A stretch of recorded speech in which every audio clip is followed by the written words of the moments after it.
Minatorët e Bakrit në Spaç të Mirditës vazhdojnë grevën. Ata kërkojnë nënshkrimin e kontratës kolektive që garanton paga më të larta dhe kushte më të mira pune. Njerë duhet të ulet me nejet në njofi, si që ka ligji kushtetuta dhe normat e shtetit shqiptar. Pastaj aty e matana e di shumë mirë se kërkesat e punëtorëve normalisht punëtorët kanë kërkesë, punojnë kushte të vështira, punojnë me orë të gjata, punojnë do ta vijmë se s'ban deri në gjetjen e drejtave tona ose do të shkrihna se ndoshta shtetin edhe mund na shkrihet, ku dimna. Hapi rast do të jetë herë kjo, pastaj do shkojmë deri në grevurie deri në Flim. Kompania turke Tet Albania sa kaq deklaron se nuk ka nënshkruar kontratën pasi sindikata që i përfaqëson nuk ka dokumente ligjore. Ndërkohë Kol Nikolajt i ka përfunduar prej një viti mandati si president i KSSH-s. Kjo çfarë bën? Policia e shtetit.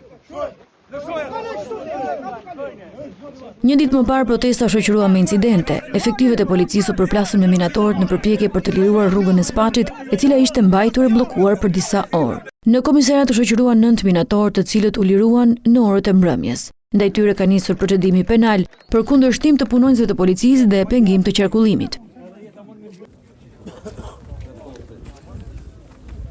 Këndar policia na kanë shty njerëz, mu më ka raj polis Gjevalin Tusha, më ka hedhë pandjenja në tokët dhe më ka da më to kopin e gjonit. Ka dalë koska pak në ndanë. Na kanë tërtëru me gjithë mënyre. Na kanë futur në policinë ja 5 orë 6 orë, na kanë shkuar në gjykatë, na thonë po jeni ndjekje penale, po budixha ju kapin 3 nene, unë si kuptoj shumë gjëra këtu. Greva e Spaçit kundër kompanisë turke e cila vijon këtë të martë nuk ka kaluar pa vëmendje politike.